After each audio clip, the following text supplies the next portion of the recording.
te ven allá del Salvador y dicen, mirá, y acá se fue sin pagar. Mirá estas argentinas que dejaron un montón de deuda y ahí están. No. Pero bienvenidos a todos los que se conectan de otras partes del mundo. Gracias por vuestra fidelidad. Siempre estamos sorprendidos por la cantidad de views que hay. Estas semanas, Dios mediante, ya hasta a mitad de la semana que viene, ya vamos a estar en YouTube en 2 millones de suscriptores. O sea, gente que ya está suscripta. Ahora creo que hay 1.981.000, algo así. Pero vamos a tener 2 millones de suscriptores y yo lo veo como almas, porque cada suscripción es un dispositivo. Y cada dispositivo hay detrás una familia. Entonces son 4 o 5 millones. El sueño de cualquier iglesia, el sueño de cualquier predicador, llegar a tanta gente en tan poco tiempo. Así que a todos los que no se han suscrito, pueden meten ahí en la campanita y entonces reciben las notificaciones y te dicen, cabezón, despiértate que ya empezó el flaco este a predicar, y te avisa. Así que eso es bueno. A todos los que están del otro lado, a todos los que están de México hasta Tierra del Fuego, allá en Alaska, en Asia, en donde sea que Dios y la providencia te hayan llevado, estamos listos para que Dios nos hable.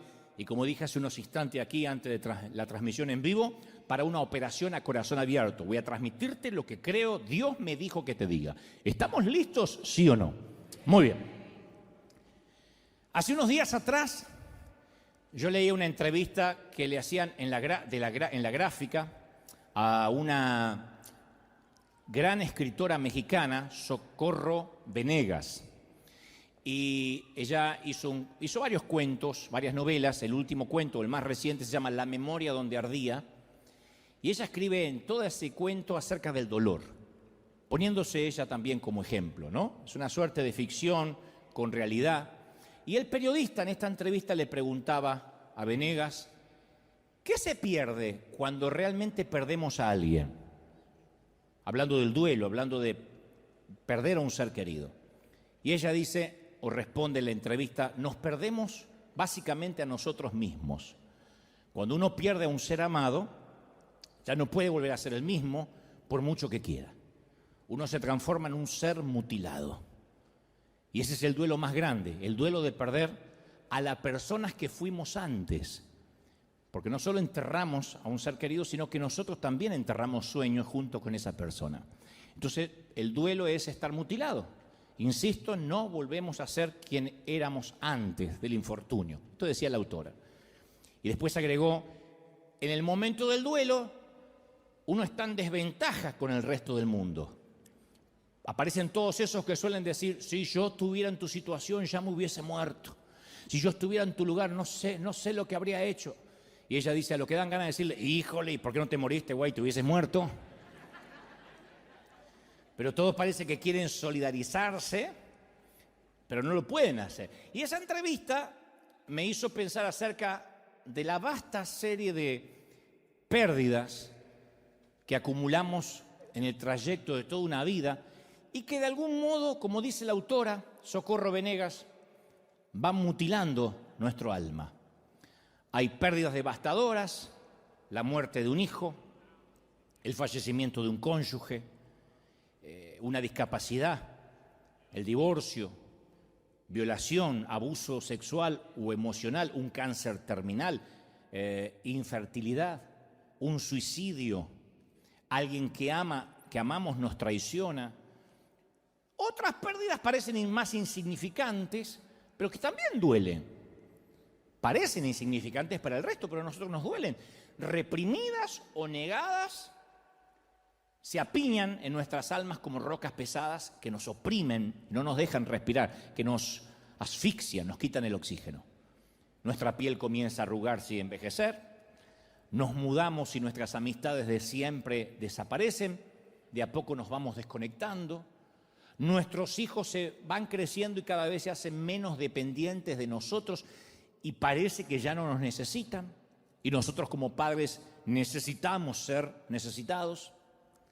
En una mudanza perdemos algunas viejas y amadas fotografías que ya no podemos recuperar y de las cuales no teníamos copia.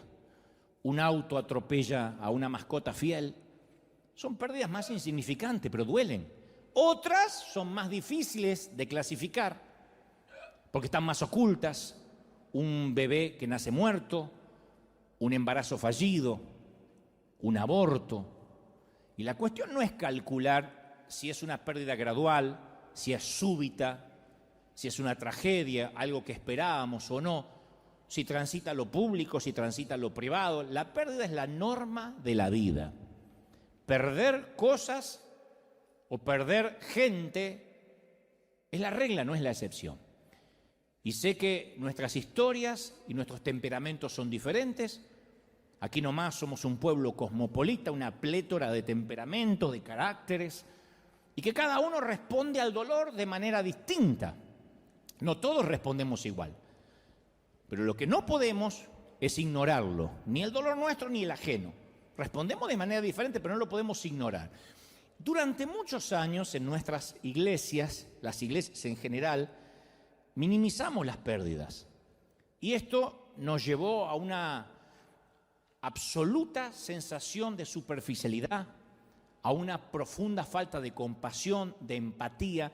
Es como que se nos metió en el subconsciente colectivo de que llorar una pérdida, estar en duelo, es tener poca fe. Entonces nuestra cultura cristiana minimiza la tragedia, minimiza las pérdidas. Como que nuestra capacidad para la empatía con el dolor está casi perdida. Nos cuesta entender que alguien está sufriendo mucho tiempo, porque todavía está atravesando el duelo o el dolor. Y cuando nuestra vida experimenta una pérdida, nos enojamos con Dios. Es tanto la cultura de la superficialidad, que no queremos que nada nos duela, que cuando algo nos duele, lo tratamos como que fuese una invasión alienígena, como que es algo procedente del espacio exterior, que esto no estaba en los planes ni de Dios, ni siquiera del diablo. El diablo no puede ser tan malo para que me pase esto. Es como que nos sorprende en sobremanera que algo nos tenga que doler. Entonces lo ignoramos. Queremos ser indiferentes ante las pérdidas, ante los dolores, ante los duelos. Y yo me pregunto, si tanto ignoramos el dolor, ¿por qué hay tanta gente depresiva, aún en la iglesia? ¿Por qué aún en las congregaciones hay una explosión de drogas prescritas para el insomnio, para la ansiedad, como nunca antes en otra generación? Nos cansamos de oír en consejería pastoral la cantidad de gente que se empastilla para dormir, porque de otra manera no puede conciliar el sueño. No estoy minimizando el dolor, digo, porque si lo ignoramos, hay tanta gente que depende de psicofármacos para poder tener un poquito de paz. Jesús definió el proceso del crecimiento en la vida con estas palabras, y lo dijo de manera literal, al punto, como siempre él hablaba de manera que no quede en duda. Dijo, si el grano de trigo, Juan 12:24, perdón. Si el grano de trigo no cae en la tierra y muere, queda solo. Pero si muere, lleva fruto, lleva mucho fruto. Si no muere, queda solo. Si muere, lleva mucho fruto. Si el grano se guarda en una cajita, sigue siendo grano, estéril. Tengo un grano, sí, pero no se reproduce. Para que crezca, para que traiga fruto, tiene el grano que morir. No estar enterrado, sino estar plantado. Entonces Jesús, todo el tiempo que habla, caracteriza la vida cristiana como una muerte. Hay que morir. Todas las palabras y todo lo que el Señor hablaba es, tienes que morir para poder resucitar, tienes que pasar por la cruz.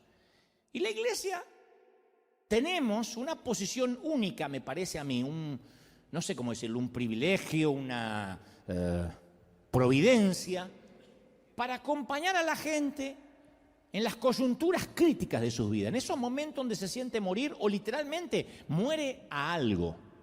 Estoy hablando de muerte de seres amados, enfermedades serias.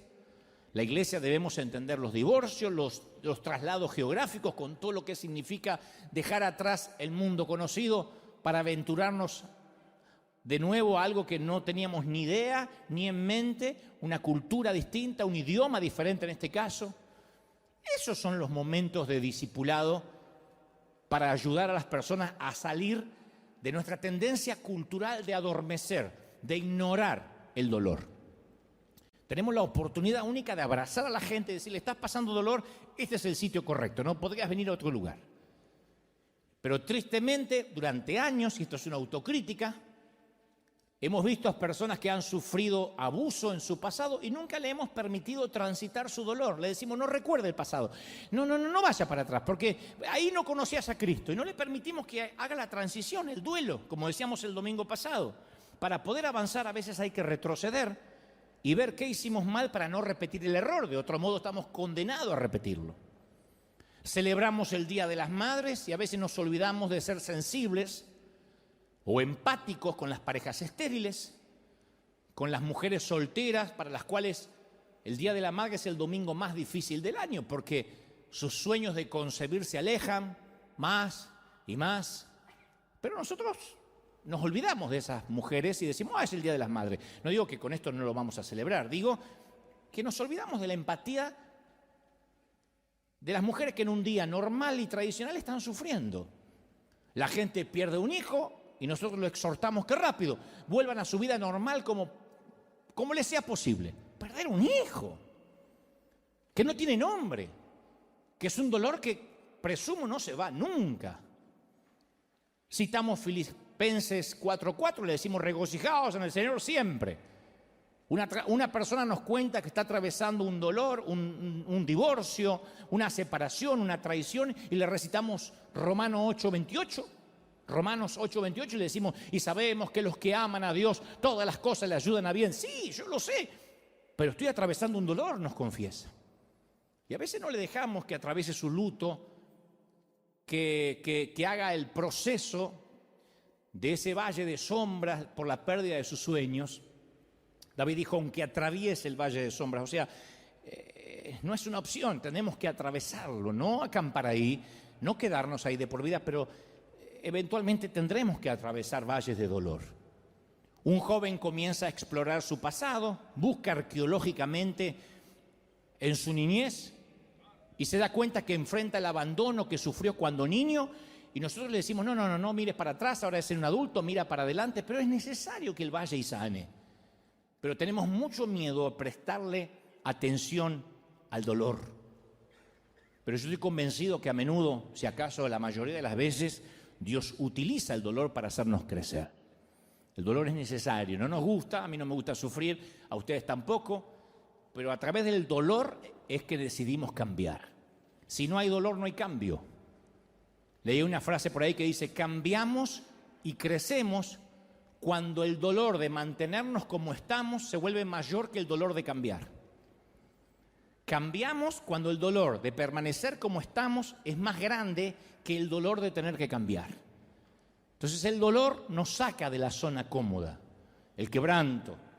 Por eso es necesario el duelo, por eso es necesario respetar los que están sufriendo, aunque estemos en la iglesia, porque es el proceso psicológico y la respuesta emocional ante la experiencia de una pérdida. Y uno tiene que tener una teología sobre eso. Es decir, acá hay mucha gente que ha perdido cosas, que ha perdido seres amados, que han tenido que atravesar o están atravesando un luto, que es el proceso, nada menos, de adaptarse a una nueva normalidad de vida, a una silla vacía, a una cuna que no tiene a un niño dentro, a una casa silenciosa, a una pérdida de empleo, a una nueva normalidad física, andar con muletas, a estar confinado en una silla de ruedas, a un cambio de una posición cómoda financiera a una que es más paupérrima. Eso es una nueva normalidad. No podemos decir cambié y ya está, tengo que tener alegría. Cuesta. Dicen que hay 5 etapas durante un duelo, los psicólogos. Primero la negación, el enojo, la negociación, la depresión y finalmente la aceptación. Esas son las 5 etapas del duelo. Y aunque a mí me ayuda bastante, y yo sé que esto es utilitario, práctico, a mí me gusta observar en las Escrituras cómo David atravesaba sus duelos, entre tantos que hay en las Escrituras. Pero me sorprende cómo David, porque David lo expresa al ser poeta, con su prosa descarnada, él contaba cómo atravesaba los procesos de pérdidas. Me encanta su respuesta al dolor, la respuesta del rey David a la pérdida. Cuando David se entera de la muerte de Saúl y Jonatán, él canta compone una canción, una endecha, que es una canción de lamentación, y entonces le pide a todos, a todo el pueblo, en su discurso como rey, dice: hijas de Israel, llorad por Saúl. En 2 de Samuel 1:24. Le pide a las mujeres de Israel que lloren por Saúl. David está ansioso porque otros se le unan al llanto, que derramen lágrimas de dolor por la enorme pérdida que ahora está enfrentando la nación de Israel. Es como que reconoce que se perdió una etapa preciosa, que se ha ido y que no va a retornar. No dice: menos mal que se murió Saúl, ahora yo soy rey. No, él dice: vamos a llorar. Y en 2 de Samuel 1:18, David también ordena que en su endecha, o sea, su canción de lamento, se les enseñe a los miles de hombres de Judá. Él dice que el llorar no sea un patrimonio solo de las mujeres. David, a pesar de ser un guerrero, era un tierno. Él dice que no lloren solo las mujeres, también los hombres deben llorar. Quiero que la aprendan, que la memoricen y que la repitan, este lamento por Saúl y Jonathan. Y yo pregunto, ¿cuándo fue la última vez que cantamos en la iglesia un lamento como ese en el servicio de adoración a Dios? De hecho, ¿quién recuerda la última vez que se te enseñó la importancia de afligirse por una pérdida e integrarla a la adoración a Dios? Hoy vengo a adorar y vengo a llorar que estoy deshecho. ¿Cuándo fue la última vez que alguien te dijo: bueno, si tienes ganas de llorar, llora, mijo? Llore como macho hombre. Que se te caigan los mocos entre los bigotes, así, llora. Generalmente te dicen: no, confiese victoria, no le dé lugar al diablo. Entonces, ¿por qué David obliga a la gente a prestarle atención al dolor? ¿Por qué quiere que ellos expresen su dolor, insisto, por las muertes de Saúl, el ex rey, y Jonathan, su hijo? ¿No hay acaso mucho trabajo para hacer ahora que viene una transición a una nueva gestión de gobierno, que él tiene que tomar el trono? ¿No tiene otras directivas financieras, económicas para dar? Sí, seguramente sí, viene la transición gubernamental, pero David entiende lo indispensable que es el dolor para la madurez espiritual. Está bien que a veces no estés bien. Está bien. Está bien que a veces duela.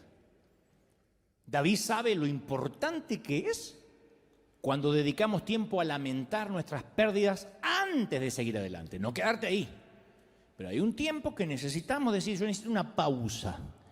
Si yo no lloro, si yo no reveo mi vida, no sé si voy a poder seguir. David sabe lo importante que es para la gente mantenerse conectada con la realidad y no huir del dolor. No podemos huir del dolor. Te voy a decir algo: Salmos es el libro más popular de la Biblia, está más o menos en la mitad de las Escrituras. Incluye, para los que nunca lo leyeron o no sabían, incluye salmos de adoración, de acción de gracias, hay muchos salmos de sabiduría, de arrepentimiento, salmos que expresan dudas, pero la mayoría están lejos de ser alegres. Por lo general hay muy pocos salmos de alegría. Más de los 150 salmos se clasifican como lamentos, cortavenas. La mayoría de los 150 salmos son medio como los boleros o como los tangos argentinos. Me dejó la morocha y se fue con otro, la desgracia. Bueno, algo así son los salmos. Salvando la distancia, ¿no? ¿Cómo querés que me quieran los pastores después de esto? Está comparando los salmos con el tango. Bueno. David escribió la mayoría de los salmos según la tradición. Y los lamentos prestan atención a la realidad, a esta vida que a veces se pone dura, a la vida que a veces se pone difícil y a veces hasta brutal y nos deja en la lona y parece que nos quitó el oxígeno. O sea, estos salmos toman nota de la aparente ausencia de Dios que sentimos. No digo que Dios está ausente, lo que nosotros sentimos como tal. Los salmos advierten cuando las circunstancias parecieran que nos hacen creer que Dios ni siquiera es bueno, que nos abandonó. Esas situaciones que dicen: no me digas que Dios me está amando y cuidando porque yo no lo siento así ahora. Salmos que claman consuelo, que claman compasión. El Salmo 43:2 dice, ¿por qué andaré enlutado por la opresión del enemigo? Se lo pregunta a Dios, ¿por qué tengo que andar con dolor? Porque el enemigo no para de oprimirme. El Salmo 77:8 dice, ¿has cesado tu misericordia? ¿Cuántas veces oramos así en privado? Señor, ¿te olvidaste de mí? ¿Te olvidaste de tener misericordia de mí? Dice el salmista. Salmo 42:3 dice, fueron mis lágrimas mi pan de día y de noche. Porque una cosa es llorar en el sosiego de la noche, cuando el alma se ensancha, cuando nos vamos a descansar. Otra cosa es decir, no, yo todo el día vivo angustiado. Ahí está en la declaración de los salmos. Salmo 88:6 dice, me has puesto en el hoyo profundo. Un salmo que le echa la culpa a Dios de estar en el hoyo. En tinieblas profundas. Sobre mí parece que reposa tu enojo, me has afligido, Señor. Ahí están escritos, son crónicas descarnadas. Y muchos de nosotros hemos adoptado la costumbre de negar el dolor, de negar la aflicción. No, estoy bien, y mientras te llevan en la ambulancia al hospital. Quizá la manera más popular de no prestar atención a nuestro dolor y a nuestras pérdidas sean los mecanismos que tienen que ver con la adicción. Cuando tratamos de llenarnos de algo para no pensar en lo que nos duele. La gente utiliza el trabajo, la televisión, el alcohol, salir de compras, de parranda, los negocios, las aventuras sexuales, todo con el fin de mitigar el dolor, de no pensar. Por eso es que comienza el alcohólico a tomar, para no pensar. Conocí un borracho que decía, ¿y por qué tomas? Para olvidar. ¿Para olvidar qué? Para olvidar que soy un borracho. ¿Y qué usamos los cristianos? Para olvidar el dolor. El servir a Dios, incansablemente. El ser un 24/7 servidor de Dios. Usamos el servir a Dios para no tener que enfrentar el dolor. Entonces las actividades cristianas, el estar toda la semana metido en la iglesia y sirviendo, se vuelven dañinas cuando las utilizamos sin darnos cuenta para escapar del dolor, para no enfrentar el dolor.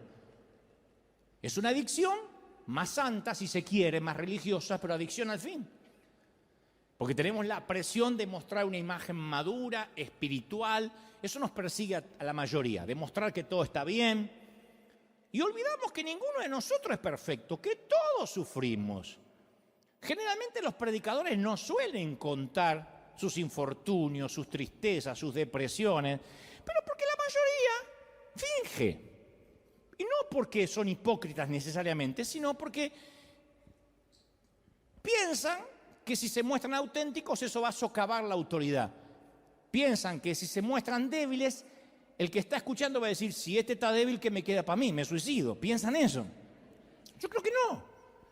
Yo creo que nos hace bien saber que no somos perfectos. ¿Cuántos de nosotros quisiéramos, por ejemplo, no me digan amén, pero por la carita voy a saber que me dicen amén, ¿cuántos de nosotros quisiéramos borrar ciertos acontecimientos de nuestra historia pasada para no deshonrar el nombre de Dios? ¿Cuánto quisiéramos decir, ay, eso si lo pudiera borrar, no quiero que me lo recuerden?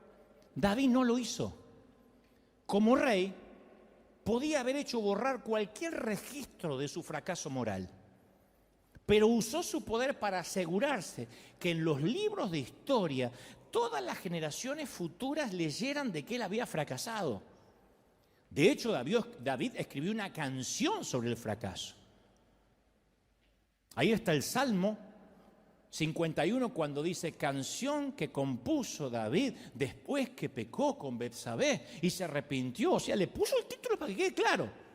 No es como esos compositores que cantan, no sabes si le canta a la luna, al amigo, a la novia o al tío. No, acá está clarito.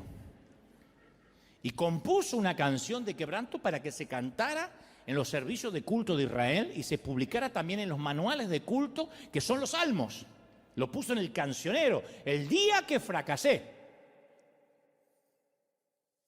Otro de los grandes hombres, Pablo, escribe, deja escrito, le dice a las iglesias de las cuales él pastoreaba, le dice acerca de los ruegos que él tiene personales, acerca de los cuales Dios no le respondió respecto a un aguijón de la carne, que todos presumen que era una debilidad.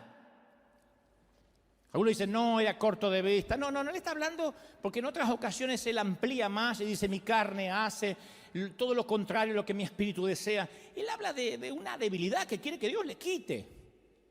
Y después le agradece a Dios por esas debilidades, porque le recuerda a los lectores que esa debilidad lo mantiene humilde y que se perfecciona a Dios en su debilidad. Abre el corazón. ¿Cuántos cristianos conoces hoy en día que harían esto? O de manera pública. Les voy a contar mi debilidad. La Biblia no oculta los defectos y el dolor de sus héroes. Moisés era un asesino, la esposa de Oseas era una prostituta, Pedro reprendió a Dios, Noé se emborrachó, Jonás era racista, Jacobo era mentiroso, Juan Marcos abandonó a Pablo, Elías se sentía deprimido, Jeremías era depresivo y suicida, Tomás dudaba, Moisés tenía mal temperamento, Timoteo tenía úlceras. Ustedes tienen menos Biblia que una mezquita, lean. Cuando se ríen en el momento equivocado es porque no han leído la Biblia. Entonces, el secreto era que no ocultaban el dolor, ni ocultaba quiénes eran. Los antiguos hebreos expresaban físicamente sus lamentos. Rasgaban su vestidura, se ponían cilicio, se ponían cenizas. Tras la caída de Jerusalén, Jeremías escribe todo un libro de la Biblia llamado, ¿quién sabe? Lamentaciones. Lamentaciones. Es como decir, voy a escribir un libro que se llama Cortavenas. Lamentaciones. No es metafórico, son lamentaciones, las quejas de Jeremías. Y ahí están las Escrituras. Imagina a Jesús, según Isaías 53:3, varón de dolores, en las siguientes situaciones. Está ante la tumba de Lázaro y en lugar de llorar como lloró por su amigo, dice, bueno, andando todo el mundo, vamos, María, Marta, empodérense, chicas. Power, empodérense. Chicas, chiques, chicos, imagínense. Yo me ocupo de esto, vamos, Lázaro, vamos a sacar la bendita al pibe. No, lloró. O cuando Jesús estaba en la cruz, en lugar de clamar, Dios mío, ¿por qué me has desamparado? Le hubiese gritado a la cruz, bueno, no es para tanto, grito de júbilo. Entonces, afligirse es indispensable para una espiritualidad real. Que no es lo mismo no es que vivir en un estado depresivo, sino pasar momentos tristes. Por eso siempre digo que no hay catástrofe más grande que la vida espiritual que no tiene realidad, que no es genuina. Cuando estamos sumergidos en una falta de realidad, no hay peor cosa, lo voy a decir de una manera fina para que entiendan los que fueron a la Universidad de Harvard, como yo fui. Miré de afuera, saqué una foto maravillosa. Y fui a varias a conocer. Pero yo quiero que lo entiendan de esta forma. No hay peor cosa que ser cristiano y vivir en medio de una nube de flatulencia religiosa. Una nube de gas mental. Cada vez conozco más gente viviendo ahí. Es como que la religión nos da licencia un montón a que a veces vivamos en un mundo de fantasía irreal, una vida inflada con anabólicos, que no se condice con la realidad de lo que sufre la gente. Por eso a veces somos tan poco creíbles. He conocido a lo largo de este peregrinar cristiano desde gente creyente que deja el trabajo porque Dios le dijo que tiene que vivir por fe. Tiene 8 hijos y Dios anoche en una revelación le dijo, deja el empleo y vive por fe. A creyentes que se metieron en proyectos faraónicos que terminaron quebrando su vida, su matrimonio, porque Dios se lo mostró en una revelación a él, incomprobable, pero Dios se lo mostró. Después de comerse 7 tacos, se fue y tuvo revelaciones. Hasta personas que se dejaron morir por no ir a un médico a tiempo, porque se iban a curar en el nombre del Señor. hasta otros que se autonombraron pastor y sin ningún background, sin ninguna preparación, se abrieron una iglesia propia porque no estaban de acuerdo con su pastor local. Nadie los comisionó, nadie los ordenó bajo el pretexto, me lo dijo el Señor, que abra una nueva iglesia donde haya más amor. Eso es la flatulencia mental, la falta de realidad. Y la verdadera vida espiritual no es una huida de la realidad, sino un compromiso absoluto con la realidad. Por eso no tenemos que eludir nuestras heridas, buscar atajos espirituales, porque el dolor es un gran maestro. El pasar por estas situaciones difíciles nos enseñan cómo vamos a aconsejar a otras parejas, a otros padres, a otros abuelos, si nunca hemos sido pareja, padres ni abuelos, si nunca hemos sabido lo que se siente tener un hijo. ¿Puede alguien que nunca fue mamá aconsejar cómo ser mamá a una que sí parió? No. ¿Podemos entender lo que vive un enfermo terminal de cáncer si nunca tuvimos más que un resfrío? A veces el dolor nos conduce por situaciones difíciles, pero termina enseñándonos, haciéndonos docentes para poder tener empatía con los que sufren. Job lo perdió todo en un solo día. El profeta en un solo día pierde todo: familia, riquezas, salud. Y muchos de nosotros experimentamos pérdidas, pero bueno, a lo largo de toda una vida, ¿no? No en un solo día. Pero sí perdemos cosas. Perdemos nuestra juventud. Bueno, ustedes, no yo tanto, pero ustedes están perdiendo la juventud. No hay forma de detener el proceso del envejecimiento. Ni con cirugías plásticas, ni con cosméticos, ni con una buena dieta, ni con ejercicios diarios. El proceso del envejecimiento, la ley de entropía, no se detiene. ¿Quién no ha perdido sus sueños? El sueño de una carrera que quería seguir, un matrimonio, los hijos que esperaba. Y también experimentamos pérdida cada vez que emigramos a un nuevo país, así te vayas a un mejor país. Así salgas de Venezuela, de Buenos Aires, de México y te vayas a Suiza. Hay pérdida de lo conocido, de los seres queridos. La mayoría de nosotros experimentamos una pérdida catastrófica en uno o en varios momentos de la vida. Cuando un miembro de la familia muere repentinamente, un infarto o un ACV, cambió radicalmente la historia de tu apellido.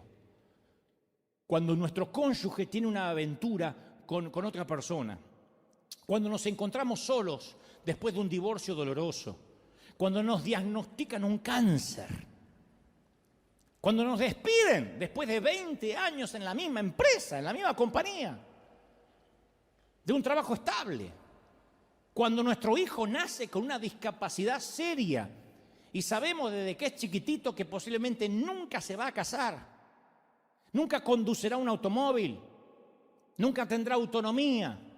Y lo sabemos desde que tiene 5, 6, 7 años, que ese niño va a vivir con nosotros y que algún día nos vamos a morir y ese chiquito va a quedar, o ese hombre con mente pequeña, mente de niño, va a quedar a merced de quienes quieran soportarlo, porque solo un padre lo puede amar así. Solo una mamá lo puede amar así. Infertilidad, aborto, amistades rotas, pérdida de la memoria. Nos sentimos traicionados por una tradición de la iglesia, por algo que creíamos y que ahora tenemos una revelación y decimos, ¿cómo perdí tanto tiempo siendo religioso? Nos sentimos traicionados por un pastor, incluso a veces por Dios mismo. Perdemos nuestras ilusiones acerca de esta nueva familia en Jesús, que es la iglesia. Y decimos, ay, me encanta River, hasta huele bien, qué lindo. Y después, ¿cuánto tiempo tardamos en darnos cuenta de que no es la iglesia perfecta? Ni hay gente perfecta como lo esperábamos. Y nos desilusionamos.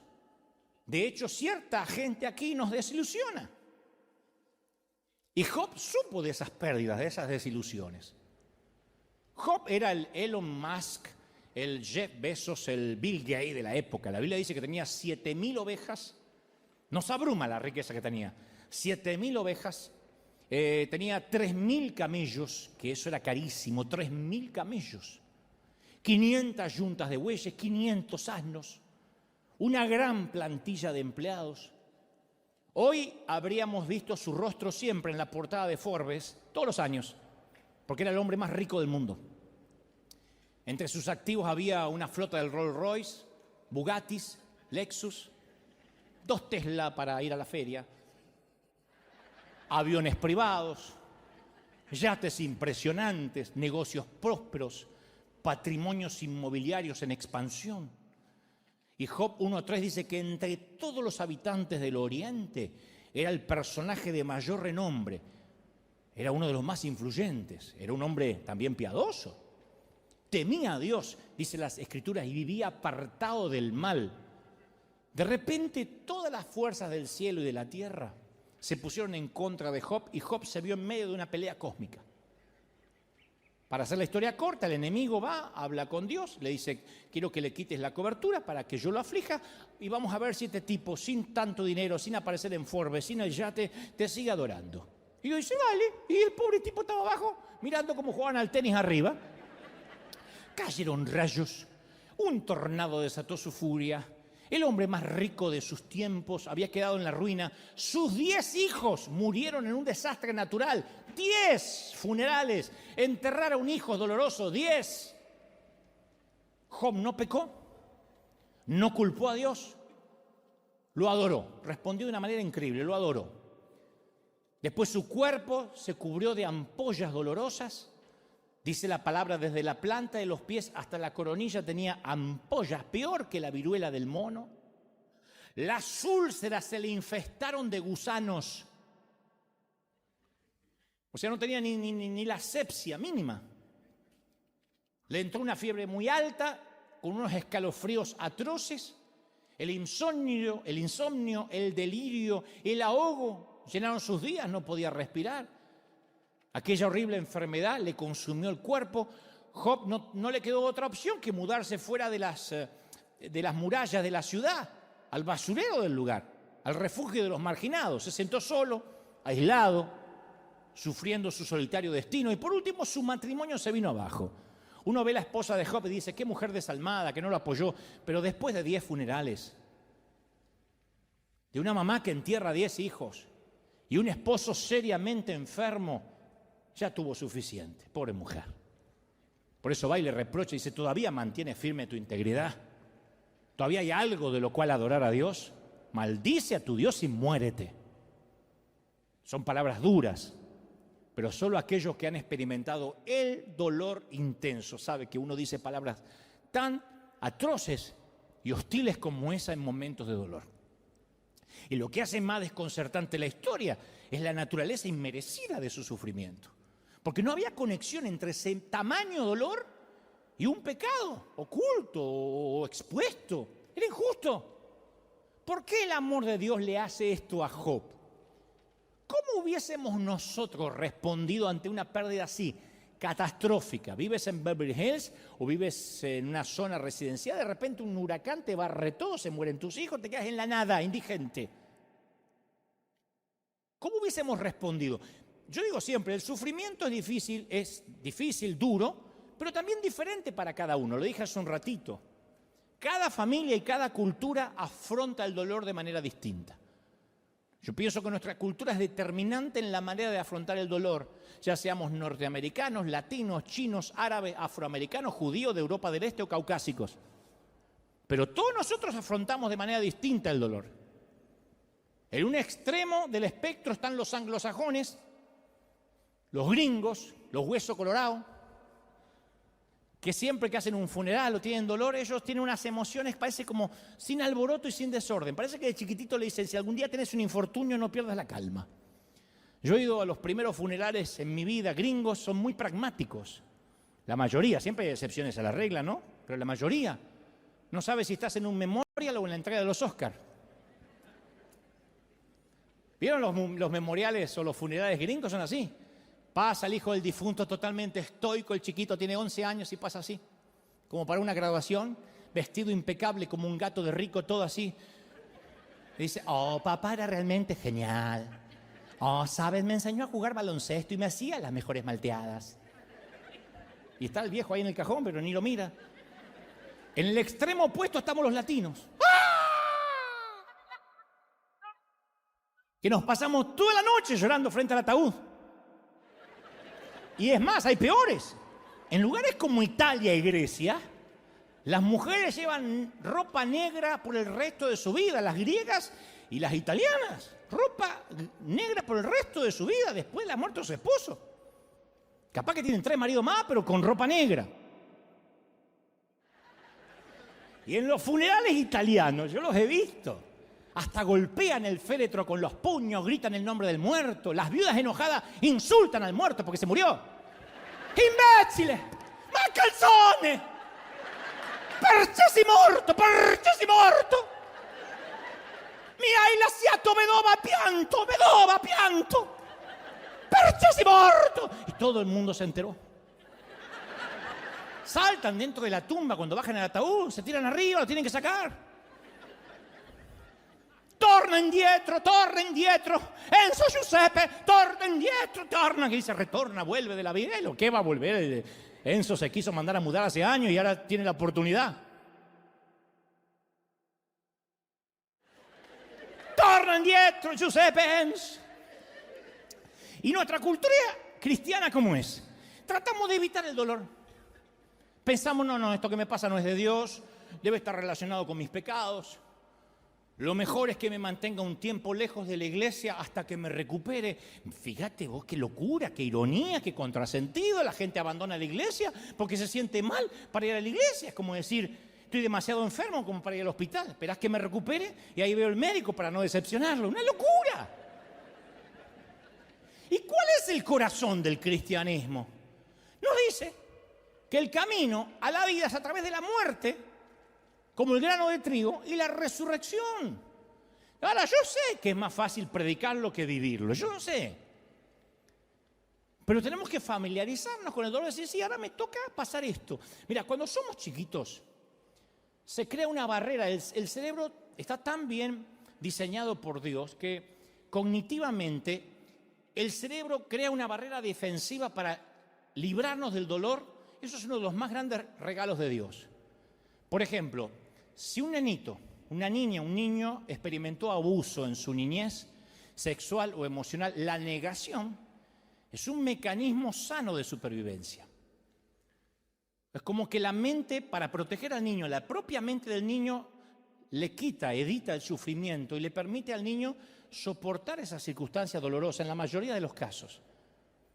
Es muy saludable no experimentar esos dolores cuando uno es un infante, con el fin de sobrevivir emocionalmente. No obstante, la transición a la adultez nos exige que maduremos y superemos esos mecanismos de defensa de la negación y mirar de frente a la realidad. Porque Jesús dijo, y conoceréis la verdad y la verdad os hará libres. Pero si no conocemos la verdad, nunca tendremos libertad. Entonces, inconscientemente muchos llevamos a la vida adulta muchos mecanismos de defensa para protegernos del dolor. Y en esa etapa de la vida adulta bloqueamos nuestro crecimiento espiritual y emocional, como dije el domingo pasado. Entonces tenemos muchos mecanismos de defensa contra el dolor, especialmente los cristianos. Lo anestesiamos, número 1. En el peor de los casos, con una botella de tequila, con vino, con una hora de pornografía en internet, con sexo casual. Número 2, lo negamos. Pretendemos que nada nos duele, ingeniamos un plan para que nadie note que estamos sufriendo y toda la vida es una farsa. Número 3, lo minimizamos. No me duele, esto ya va a pasar, tengo victoria, hay otros que sufren peor que yo, no me puedo quejar. Sí, pero es tu dolor.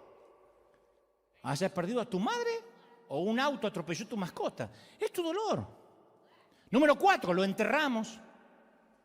Escondemos el dolor debajo de un calendario de actividades, nos ponemos a servir a Dios sin descanso, porque mientras más ocupados estamos, menos tiempo tenemos para pensar en lo que estruja nuestro corazón. Número 5, nos autocastigamos, nos flagelamos, nos azotamos, no con látigos, pero usamos reglas, listas de cosas para hacer, ritos que acatar, penitencias dolorosas disfrazadas de sana doctrina, todo para que duela menos lo que realmente tenemos que sanar. ¿Qué sentido tiene que una mujer se ponga una mantilla en la cabeza, nunca se corte el cabello, mida la falda para que jamás se le vea la rodilla y tenga un alma pútrida de dolor? ¿De verdad Dios va a ver el envase, lo de afuera? Sexto, evitamos mencionar el dolor, nunca lo sacamos a colación. No le digas a la familia, mucho menos que se entere el pastor. Y mantenemos todo muy superficial. Cruzamos los dedos para que el monstruo del dolor se mantenga en el fondo del lago, en lo profundo. Número 7, desviamos el dolor. Atacamos a nuestros hijos con explosiones de carácter. Nos desquitamos con nuestro cónyuge. Le gritamos a los empleados, a otro conductor, al chinito, que todos los chinos manejan bien, no sé por qué hay que gritarle. Número 8, neutralizamos el dolor. Decidimos que nunca jamás nos volverán a lastimar.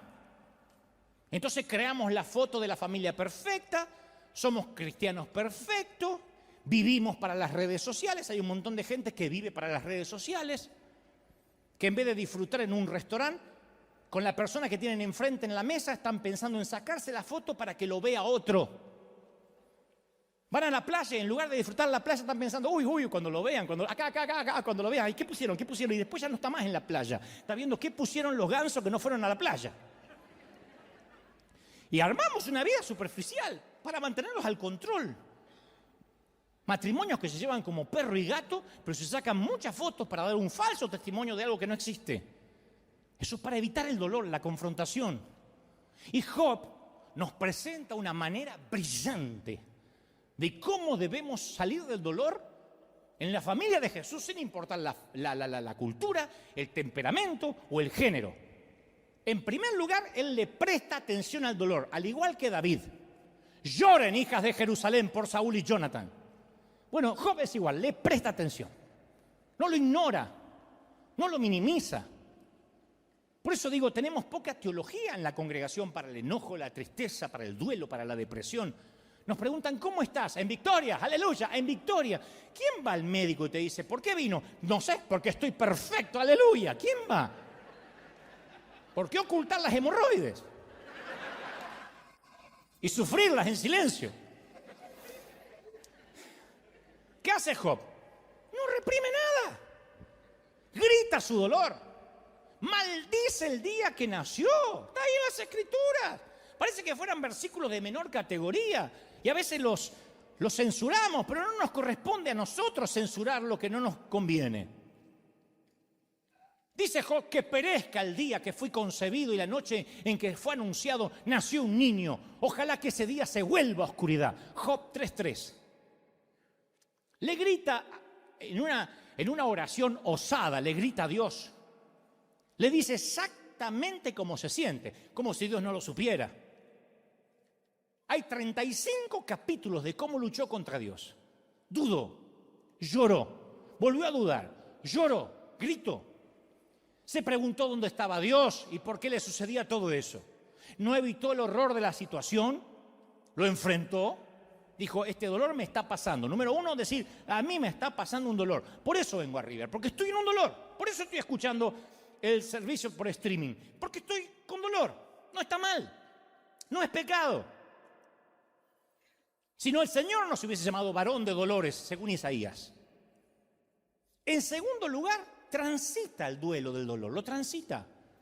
Aunque atraviese el valle de sombra y de muerte, no temeré mal alguno, dijo David. Job lo atraviesa. Yo no sé ustedes, pero yo detesto esperar en el tránsito. Detesto. Un argentino detesta más que cualquier otra cultura esperar. Los argentinos no deberíamos esperar. Detesto esperar para subir un avión. Yo soy de eso de que cuando aterriza el avión, viaje adelante o viaje atrás, ya se paran así y quedamos como pollos todos así, con la maleta. Estuvimos 8 horas sentados y ahora estamos como pollos así, esperando que abra. Dice, abriremos la puerta dentro de 3 horas y media. No importa, yo me quedo 3 horas y media así. Detesto esperar en la sala del dentista. Detesto ir a emergencia y que me hagan llenar una planilla. Mi mayor reto, por más de 50 años que he seguido a Cristo, ha sido creerle cuando tengo que transitar el limbo de la espera. Yo prefiero el control, como todos ustedes, por más que me miren con esa cara de santo devoto de Santa Clara de Asís. Yo sé que les cuesta esperar. Entiendo por qué Abraham, después de esperar 11 años, la promesa de que tendría un hijo, toma el asunto en sus manos y engendra un bebé de manera natural. Lo entiendo. Los ismaeles abundan en nuestras iglesias y en nuestra vida personal. Los atajos. Por eso uno de los mandatos más radicales del Señor es: guarda silencio ante el Señor. Guarda silencio y espera en Él con paciencia. Salmo 37:7. Guarda silencio, cierra el pico, cierra la jeta, dice una versión Dante habla hoy, y espera. Obedecer requiere humildad. Job pasa un periodo de duelo donde los allegados lo dejan. Porque la teología de la gente que lo rodeaba a Job, como a veces la teología de quienes nos rodean, no tiene suficiente Dios en la ecuación para atravesar esa etapa, ayudarnos a atravesar la etapa del dolor. Todos quieren venir a resolvernos el problema y a darnos consejo, cuando uno no quiere escuchar consejo, uno quiere un abrazo. Job tuvo que batallar con sus 3 amigos religiosos que estaban convencidos de que él estaba sufriendo por pecado. Job, estás cosechando lo que sembraste, le dicen al lado de la cama. Necesitas arrepentirte. El otro religioso dice: algo habrás hecho. Estás sufriendo por tu pecado. Estos 3 amigos representan el legalismo de la iglesia. Y esta no era la verdad. Estaba sufriendo a pesar de que era inocente. Y sus amigos, como muchos creyentes hoy, se creían que eran Dios y se ponían en lugar de Dios y dice: esto dice Dios. Entonces Job tenía 2 luchas por delante. Con sus amigos que dicen: esto dice Jehová. Y encima todo lo que le estaba pasando. Viste que esa gente siempre que cree saber por qué está pasando lo que está pasando, siempre aparecen. Esos babosos, esos están distribuidos estratégicamente para que te encuentres de 2 a 3 por día. Uno dice: hoy los voy a esquivar. Te vas a encontrar mínimo 3. Están distribuidos de manera estratégica. En sus intentos de explicar lo que Dios está haciendo, te torturan. ¿Te pasó de sentirte peor después de haber hablado con gente que en teoría vino a alentarte? Te quiero dar una palabra de aliento. El Señor me dice que aunque toques las puertas de la muerte, porque este cáncer va a empeorar, cuando te arrepientas de tus pecados, Él me dijo que la victoria viene. Pero ¿por qué no te llevas la victoria, la corona y te vas a otro lado? Hay momentos que te exasperan. Entonces Job entendió que él no puede oír a nadie cuando está pasando de luto, que no sea el que viene a abrazar, decir: estoy contigo. Vamos a salir juntos de esto. Se supone que somos amigos, se supone que soy tu pastor y vamos a salir juntos. No pregunta por qué. En tercer lugar, Job acepta sus límites. Se siente que es limitado. Yo me pregunto si la pérdida más grande que todos vamos a tener es un día darnos cuenta de que tenemos límites. Eso nos hace humildes. El principio de la sabiduría es saber todo lo que no sabemos. Job aceptó sus límites. Yo te voy a dar una lista realista y cruda de tus límites, porque me están mirando diciendo: yo no. Yo te voy a dar una lista. Me voy a incluir, nada más para que no se sientan solitos. Me voy a incluir. Nuestro cuerpo físico. Nuestro cuerpo se está muriendo. Todos nuestros cuerpos se están muriendo. Todos estamos más cerca de la tumba que del útero. Todos, ninguno va al revés. Ninguno va en reversa. Todos nos estamos muriendo y algún día regresaremos al polvo. Todos tenemos que comer, beber y dormir para vivir un día más. Fíjate qué dependencia. ¿Quién dice: yo me puedo acostumbrar a no comer? El día que te acostumbras a no comer, te morís. Pero todos tenemos que comer, beber y dormir. Ni siquiera todos los cirujanos plásticos del mundo pueden detener tu proceso de envejecimiento.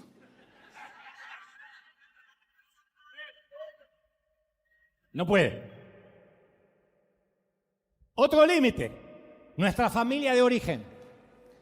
Nuestra familia actual, como te dije el domingo pasado, nuestro origen étnico, el país natal, nuestra cultura, nos dieron límites, dones y límites. Todos llegamos a nuestra edad adulta con límites heredados de nuestra familia. Nuestro estado civil es un límite.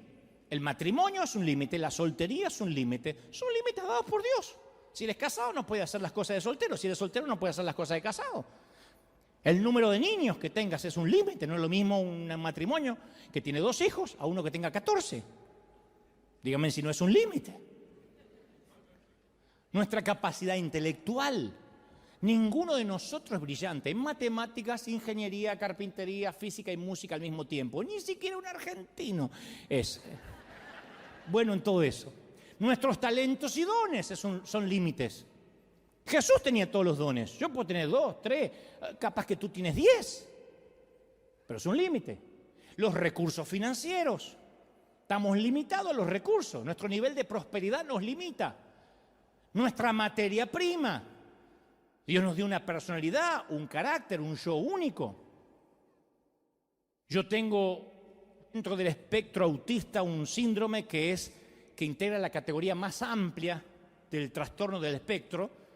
Es un don y es una limitación a la vez, porque ese trastorno neurobiológico, en mi caso, es un don grande para escribir, para crear, para hablar, pero me limita en ciertas emociones, socialmente, me produce ciertas rutinas obsesivas compulsivas, que no te importa, no te voy a contar porque eso es chismerío, no viene al caso. Nuestro tiempo es un límite, tenemos una vida para vivirla. No podemos hacerlo todo.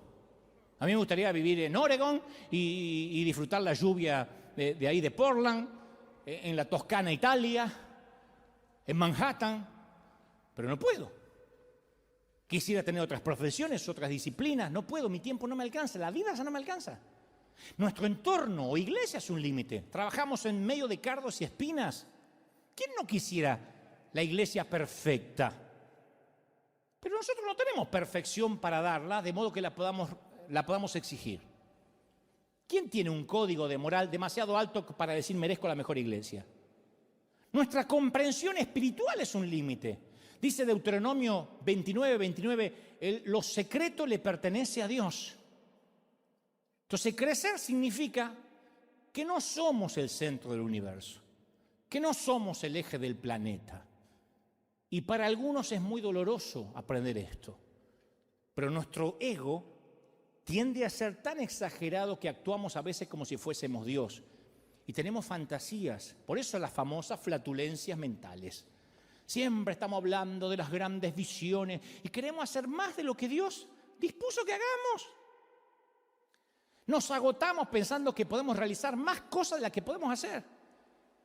Corremos sin pausa, convencidos que si paramos, nuestro mundo se va a detener. La iglesia, los negocios, los niños, que todo se va a parar. No, nada se va a parar. Nos vamos a ir de aquí. El mundo hará, los que te quieren, 1 minuto de silencio, la tana golpeará, la italiana, tu ataúd, y dirá, más calzones, ¿para qué te fuiste? Regresa en tieto. Los gringos dirán, se fue, menos mal. Pero te fuiste. Entonces a veces tenemos que bajarnos de nuestro trono para unirnos al resto de la humanidad. Es una obligación, eso es crecer. Una parte de nosotros odia esos límites. Y esto es en parte la razón por la cual sentir dolor es un requisito para alcanzar la madurez espiritual, porque los límites nos hacen pensar, wow, qué dependiente soy de Dios. ¿Viste lo que uno siente cuando se enferma? Cuando nos agarró COVID, que uno dice, no, yo más o menos la pasé, pero hay algunos que no se podían mover de la cama. Es un espanto esa sensación donde ayer estabas bien y de repente el dolor es en todo el cuerpo, te ahogas. Ahí uno dice, qué limitado soy. Yo tenía planes para las vacaciones, para ir a tal lado. Esa es la lección de Job. Porque él no solo fue transformado espiritualmente, sino que cuando entendió que el dolor era un maestro, dice que el Señor lo hizo prosperar de nuevo. Y le dio 2 veces más de lo que tenía. Y el Señor bendijo los últimos años de Job más que los primeros. Su riqueza se duplicó. Dios le dio 10 hijos nuevamente y vivió por muchos años. Pero eso lo recibió cuando supo que el dolor era su maestro. Cuando dijo, estoy limitado, dependo de Dios. Él es mi gracia, Él es mi favor. Su poder se perfecciona en mi debilidad. Alguien tiene que decir amén. Mira, mucha atención a esto. El mensaje central de Cristo es que el sufrimiento y la muerte traen resurrección y transformación. Pero recién viene la resurrección cuando algo muere. Ahí nace lo nuevo. Cuando nace lo nuevo nos volvemos compasivos como nuestro Padre. Si pasaste por una enfermedad, por un problema familiar, recién ahí entiendes al pobre, a la viuda, al huérfano, al marginado, al herido. Por primera vez los comprendemos y no los juzgamos. El dolor nos despoja de las pretensiones, de lo que no es esencial. Estamos más aptos para deshacernos de cosas que no son importantes. Viste que el dolor hace que uno decida qué es lo que te va a importar y qué es lo que ya no te va a importar. Nos libramos de tener que impresionar a otros, ya no nos motiva a agradar a la gente, ya no vivimos para las redes sociales. Aprendemos a decir, Dios sabrá por qué, no tengo idea por qué me pasa esto. Aprendemos a decir, Dios sabrá por qué, no entiendo. Porque ahora nos caracteriza una mayor humildad, una mayor vulnerabilidad. Colocamos a Dios, el dolor hace que coloquemos a Dios en el centro de nuestras vidas y comencemos a rechazar las metas pueriles, superficiales, trivias. Fluye un nuevo amor de nosotros que antes no teníamos. Entonces quiero que entiendas esto. Hay un dolor que es antes de la operación. Cuando dices, o me intervengo quirúrgicamente o este dolor me mata. Pero después hay un dolor que es después de la intervención, es el postoperatorio. O tiempo de recuperación, que le dice, vaya y haga reposo, no se mueva. Hay gente que después de la operación ha tenido que dormir sentado, sentada. O los puntos te tiran, o tienes que tener cuidado al bañarte, no te puedes quitar la venda. Ese es el dolor de la recuperación, ese es un dolor saludable. Y yo sé que hay mucha gente acá, si acaso la mayoría, que está viviendo el dolor de la recuperación, el posoperatorio. Solo porque sientas dolor no significa que no estés mejorando. Si te duele es porque estás cicatrizando. Por primera vez se están arreglando tus cosas. El otro dolor es el que no tenías que seguir teniendo. Este es el dolor de cuando Dios metió la mano. Hoy te vas a ir de acá con dolor, porque estuve trabajando, dice el Espíritu Santo en tu corazón. ¿Viste cuando se te va la anestesia de la boca luego de ir al dentista? Y trabajaron mucho porque hicieron un root canal o limpieza. Se te va la anestesia y te empieza a doler. Y lo lógico, si estuvieron metiendo la mano ahí durante 1 hora y media. Bueno, hoy el Señor metió la mano durante casi 1 hora en tu corazón y te va a doler. Hoy a la tarde vas a tomar decisiones, vas a decir, wow. El dolor antes de la operación no tenía propósito. Pero el dolor después de la operación tiene propósito. Tampoco puede haber nacimiento a lo nuevo sin dolor. Las mamis saben de esto. El crecimiento duele. Y lo más importante, la iglesia, una vez que aprende a absorber el dolor y crece a través de él, llega a entender el rico fruto de la compasión divina hacia los demás. Solo el gran maestro del dolor nos da la capacidad para amar a los demás como lo hizo Jesús. Si no, no podemos amar. Muéstrame a alguien que la vida lo ha golpeado y te voy a mostrar a alguien lleno de misericordia por el dolor ajeno. Muéstrame a un nene o a una nena de papá que todo lo que quiso lo tuvo, que es un caprichoso, que si no le dan lo que quiere se pone a gritar y a hacer escándalo, y te voy a mostrar a alguien que no tiene empatía, que no ama a nadie y que se vive mirando el ombligo, aunque ya sea adulto. ¿Qué tal si nuestras heridas más profundas era justo lo que Jesús necesitaba para llevarnos al ministerio? ¿Qué tal si en tratar de arreglarnos nosotros mismos nos presentamos así, imperfecto ante Jesús y le decimos, Señor, úsame, acá estoy con mis heridas? ¿Qué tal si eso que pedimos, que Señor, sana rápido, de hecho es un regalo, este es tu mejor tiempo? El mejor tiempo es el posoperatorio. No se te tienen que abrir los puntos. Quédate quieto, descansa, espera en Él. ¿Qué tal si tú que estás desesperado por sanar, esas cargas que le pides a Dios que remueva, son justo lo que necesita Dios para moldear tu carácter? Hay 2 tipos de dolor. Uno que nos encierra en nosotros mismos, que crea traumas, por cuyas heridas ni siquiera puede entrar la luz. Y el otro, el dolor que enseña, el que nos confiere un corazón de grafeno, que nos da la capacidad de ser receptivos al dolor ajeno. Yo sé que hay mucha gente acá que no tuvo otra opción que ser valiente y tuvo que enfrentar la diálisis, la quimio, el caminar por el panteón, el cuidado de intensivos. Yo sé que a veces la vida no te dejó otra opción que ser valiente. Como decía mi papá, hacer de tripas corazón. Una enfermedad, una pérdida, una humillación y tuviste que respirar y salir adelante. Y haber superado el periplo de ese viaje interno, de ese viaje desgarrador, ha hecho que hoy dispongamos de un tendón espiritual magnífico. El dolor es un gran docente, te hace fuerte. Es el faro que nos avisa desde la orilla que hay un riesgo inminente y que podemos chocar contra los arrecifes. Si decidimos escondernos en la bodega como un polizón, no vamos a solucionar el problema, no vamos a crecer. La única salida posible es girar el rumbo, alzar las velas, ser un piloto de tormenta, tomar nuestras vidas por el timón, buscar mares más serenos, corrientes más propicias, vientos más esperanzadores. Y el aprendizaje obtenido tras esa experiencia nos hará único si no vas a conectar con la vida.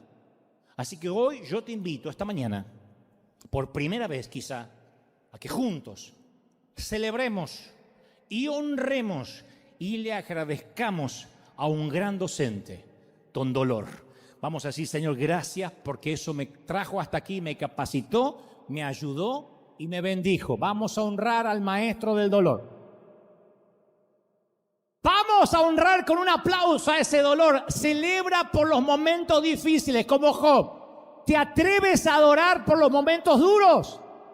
Agradece por los momentos de dolor. Celebra al Rey. ¡Aleluya! No. Celebra de verdad como si fuera una gran victoria. Dile, Señor, gracias. Caramba que duele, pero celebro ante Dios que me tocó pasar ahora. ¡Aleluya! Vamos, celebra al Rey de Reyes, al Señor de Señores. ¡Aleluya!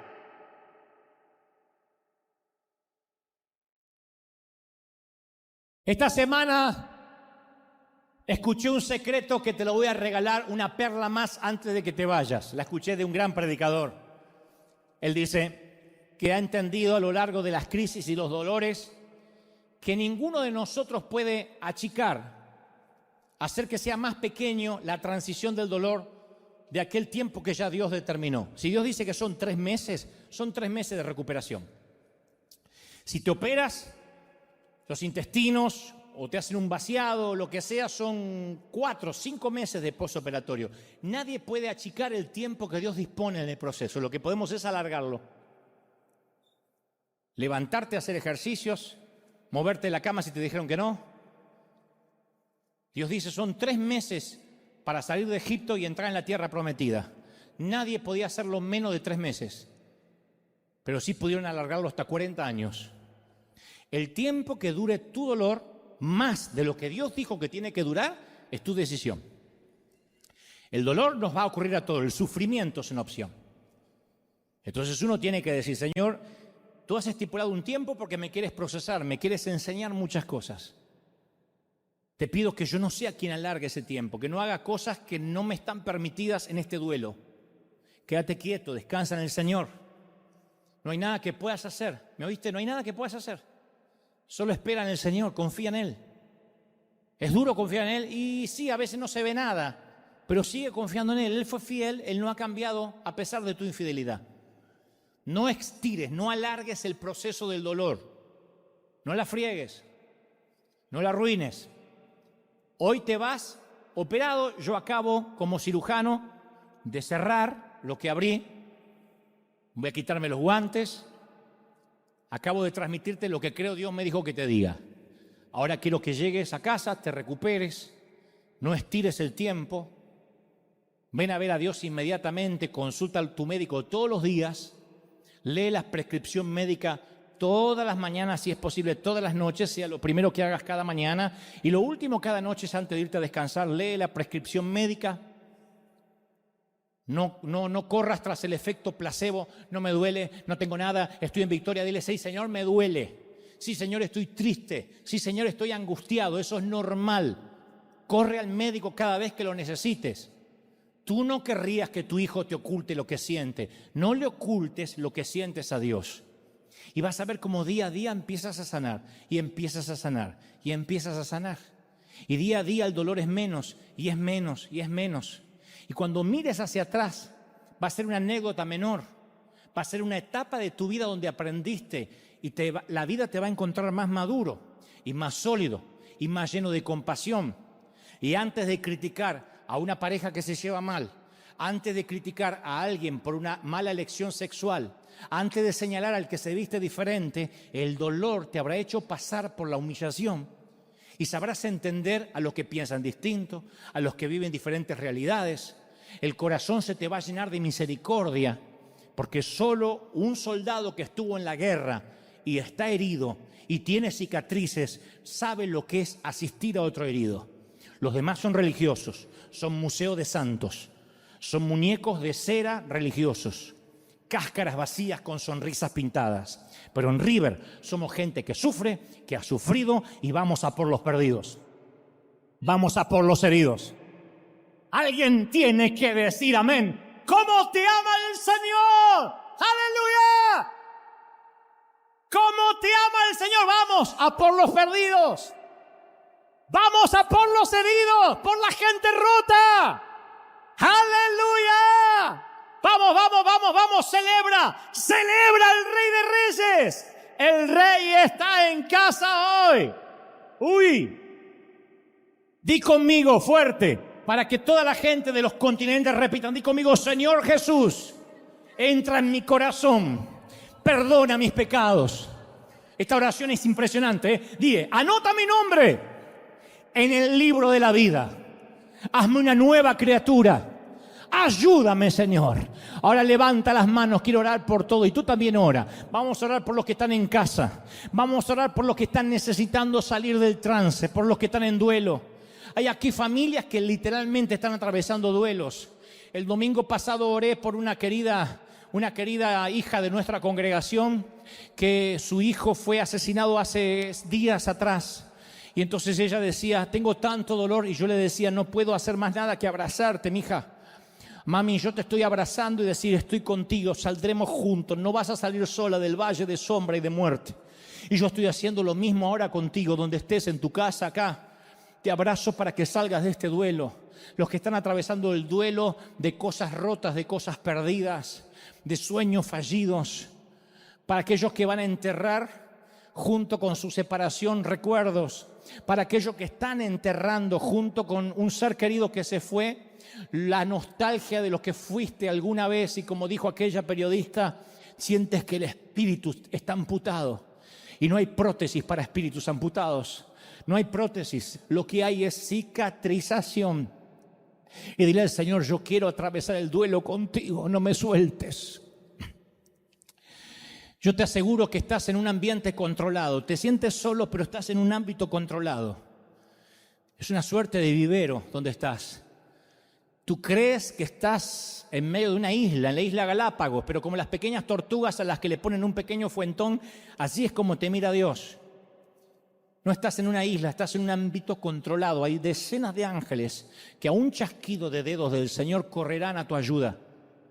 No habrá más carga. No habrá más dolor del que podrás soportar. Dios sabe de qué estás hecho y sabe cómo te está forjando. Y Él te ha deshecho y te ha hecho muchas veces como el alfarero. Pero deja que el Señor te procese. No pelees más, no des más cosas contra el aguijón.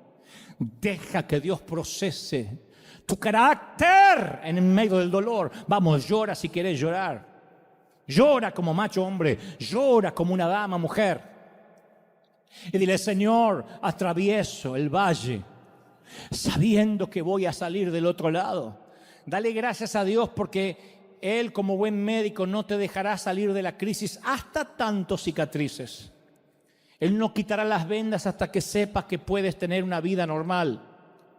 Mientras tanto, mientras que estés atado metafóricamente a esa muleta, a esa silla de ruedas, a esa cama, estás controlado. ¿Has oído aquella frase?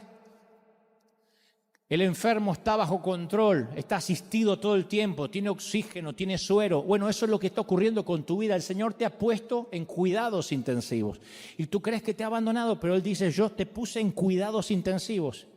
24 horas te estoy asistiendo. Yo no te voy a dejar solo. No vas a pasar a la habitación común todavía. Porque te quiero controlar. Porque tengo planes y proyectos para ti muy grandes, dice el Señor. Y para eso tu carácter tiene que procesarse, para eso tu temperamento tiene que pasar por el crisol. El oro tiene que quedar debajo y la impureza tiene que subir para que yo la quite. Y esa ira oculta en ti, ese dolor oculto en ti, esa lujuria oculta en ti, ha de subir a la superficie. No te asustes, yo te estoy refinando, dice el Señor. Yo te estoy procesando, dice el Señor. Vamos, levanta las manos y comienza a adorar al Señor por eso. Dale gracias por el gran maestro del dolor. Dale gracias por la docencia que Él está ejerciendo en tu vida, en tu familia, en tus cosas. Me dice el Señor, yo no te dejo salir de mi clínica hasta que no haya hecho contigo lo que dije que iba a hacer. Te voy a bendecir, voy a abrir puertas, voy a darte los sueños que tienes, pero antes tendrás una dosis de realidad. No te asustes, yo estoy al control, dice el Señor. Haz de cuenta que es una montaña rusa donde los niños pueden ir con tranquilidad. Es un riesgo controlado. Y lo que estás viviendo está bajo control. Cree, dice el Señor. Yo te bendigo, yo te proceso, yo te enseño, dice el Padre. Señor, he transmitido a tu pueblo lo que creo me has dicho que diga. Lo voy a enviar a casa ahora, recuperación. Pero sé que el proceso ha de terminar en algunos, ha de continuar en otros y ha de comenzar también en unos pocos. Sé que este proceso es para bien, porque pensamiento de bienestar tienes para nosotros y no de mal, porque se te ha placido amarnos y adoptarnos. Enséñanos. Gracias, Señor, por enseñarnos. Gracias porque duele. Gracias por los momentos difíciles. Ahora declaramos, Señor Jesús, que nada regulará nuestra adoración, ni nuestra alegría, ni nuestro gozo. Y aunque lloremos de dolor, sabremos que tú estás al control. Dios es soberano. Dios sigue estando en el trono, River. Dios no nos deja y nos bendice. Bendigo tu vida, mi amigo. Bendigo tu vida, hija. Amén. Amén y amén. Gloria a Jesús. Alguien tiene que aplaudir más que eso. Celebra al Rey. Di conmigo, Señor Jesús.